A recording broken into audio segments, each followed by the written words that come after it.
হয়, ধুবুৰী হৈছে এক কৃষি প্ৰধান এলেকা আৰু এই কৃষি প্ৰধান এলেকাত কিন্তু বিভিন্ন খেতি কৰি স্বাৱলম্বন হৈছে গাঁও অঞ্চলৰ লোকসকল। মই আজি দেখুৱাবলৈ যত্ন কৰিম ভাৰত বাংলাদেশ সীমান্তৱৰ্তী অঞ্চল তিস্তাৰ পাৰ গাঁও।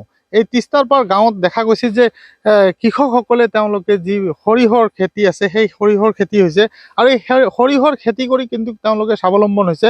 আৰু এই সৰিয়হ খেতিৰ লগতে কিন্তু দেখা গৈছে যে সুদূৰ পশ্চিমবংগৰ পৰা তেওঁলোকে মৌ পালন কৰাৰ কাৰণে ইয়াতে আহি উপস্থিত হৈছে আৰু এই যি সৰিয়হৰ ফুল আছে এই সৰিয়হৰ ফুলৰ পৰা কিন্তু মৌ সংগ্ৰহ কৰি তেওঁলোকে এই মৌ পালন কৰি কিন্তু তেওঁলোকে স্বাৱলম্বন হৈছে।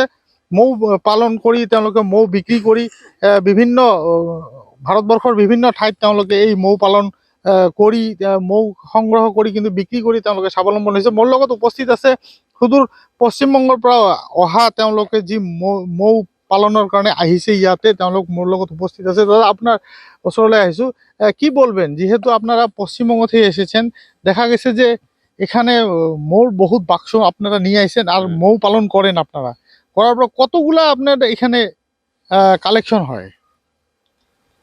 কালেকশনে এখানে আমাদের এখন সব উপরওয়ালার উপর কথা, মানে দিন ওয়েদার যদি ভালো হয় তাহলে মধু হবে, না ওয়েদার যদি ভালো না হয় তো মধু হবে না।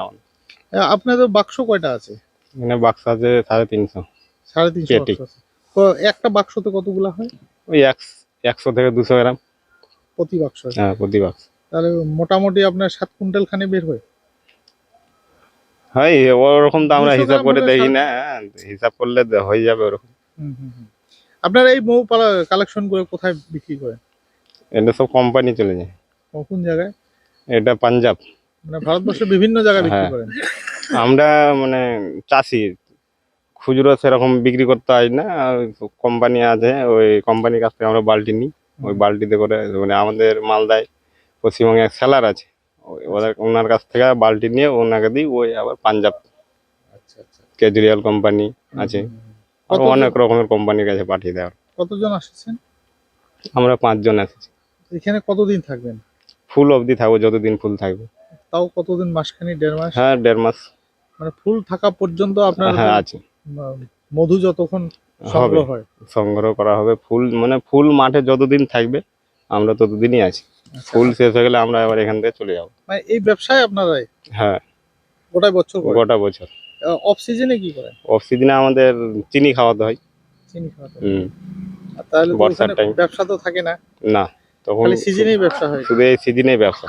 আচ্ছা, এইটা দিয়ে আপনার পরিয়াল চলে? সব এটাতে ওই আমাদের পেটও চলে, তারপর ওই মৌমাছির যে চিনি খাওয়াতে হয় আনসিজনে, ওটা তো আমাদের এই প্রফিট থেকে সব করতে হয়। মোটামুটি আপনার খরচা আছে এখানে? হ্যাঁ, অনেক খরচা আছে। আমাদের রাস্তায় আবার পুলিশের হয়রানি আছে। পুলিশ কি করে? পুলিশ দাঁড় করিয়ে দিয়ে টাকা নেয়। আচ্ছা, না দিতে গেলে দাঁড় করিয়ে রেখে দিবে। আমাদের এই গাড়ি যদি ঘন্টার ঘন্টা যদি থেকে যায় তো মাছি অনেকগুলো মারা যাবে। আচ্ছা, ব্যবসা করতে মানে সমস্যা হয়েছে? হ্যাঁ, সমস্যা হয় পুলিশের জন্য? পুলিশের জন্য। আচ্ছা, কত টাকা নেয়? ওই আমরা 5 হাত ধরে ধরে যত কমে পারি দিয়ে বুঝিয়ে আসি, না হলে ওরা চাপ দেয় অনেক, 2000 উপরে, 3000। আচ্ছা আচ্ছা, সমস্যা সমস্যা আমাদের ওই পুলিশ রাস্তায় ওদের সমস্যা করে আপনাদের? হ্যাঁ, অনেক সমস্যা। আচ্ছা, ব্যবসা করতে আপনাদের খুব অসুবিধা হয়।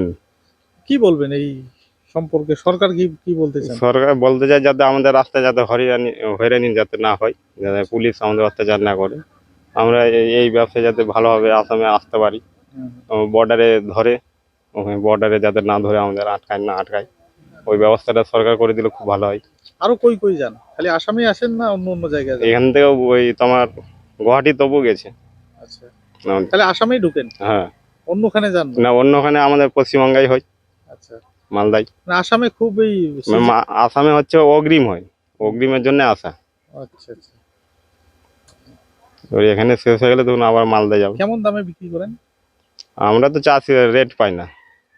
না, যেটা পাইতে লাগে ওটা পান না, যেটা আমাদের দরকার সেটা পাই না। কত করে বিক্রি হয়? চাষিটা আমাদের কম মধু দিয়ে দিলাম, ওরা এবার যা রেট দিল আমাদেরকে সেটাই মেনে নিতে হবে। আচ্ছা, কত করে দেয়? আমাদের তো ওই গেলবার পেয়েছিলাম আমরা 80 টাকা থেকে 90 টাকা, কিন্তু আমাদের ওই রেটে আমাদের পোষায় না, লস হয়ে যায়। আমাদের মিনিমাম 150-র উপরে রেট পাওয়া যায়। দালাল শ্রেণী আছে নাকি? হ্যাঁ, দালাল আছে নাকি? দালাল আছে এখানে। আচ্ছা, মানে দালালের জন্য আপনারা যে কোনো চাষিরা দাম পায় না, সঠিক দাম যে কোনো জিনিসের চাষ করলেই। আচ্ছা আচ্ছা, ঠিক আছে, ধন্যবাদ জানাইছি। হয়, নিশ্চয় ক'ব লাগিব তেওঁ এক অভিযোগ উত্থাপন কৰিছে যে আচলতে তেওঁলোকে যি ব্যৱসায় কৰি আছে সেই ব্যৱসায়ত কিন্তু বিভিন্ন অসুবিধাৰ সন্মুখীন হয়। ইয়াৰ পৰা যি মধু সংগ্ৰহ কৰি তেওঁলোকে বাহিৰলৈ লৈ যায়, লৈ যাওঁতে কিন্তু যি আৰক্ষী আছে সেই আৰক্ষীৰ বিপদত তেওঁলোকে পেলাই, আৰক্ষীৰ বিপদত পেলাই তেওঁলোকক ব্যৱসায় কৰিবলৈ অসুবিধা পাইছে। আৰু বিভিন্ন সময়ত দালাল শ্ৰেণীৰ কাৰণে তেওঁলোকে যিখিনি প্ৰাপ্য পাব লাগিছিল, যে তেওঁ উল্লেখ কৰিছে যে কৃষকসকলে যেনেধৰণে খেতি কৰে, খেতি কৰাৰ পিছত বিক্ৰী কৰে, যিখিনি তেওঁলোকে প্ৰাপ্য মূল্য পাব লাগে সেইখিনিৰ পৰা কিন্তু তেওঁলোকে বঞ্চিত হ'ব লগা হয়, যাৰ ফলত কিন্তু তেওঁলোকে এক লছৰ সন্মুখীন হ'ব লগা হয়, যাৰ বাবে তেওঁলোকে বিৰাট অসুবিধাৰ সন্মুখীন হৈছে।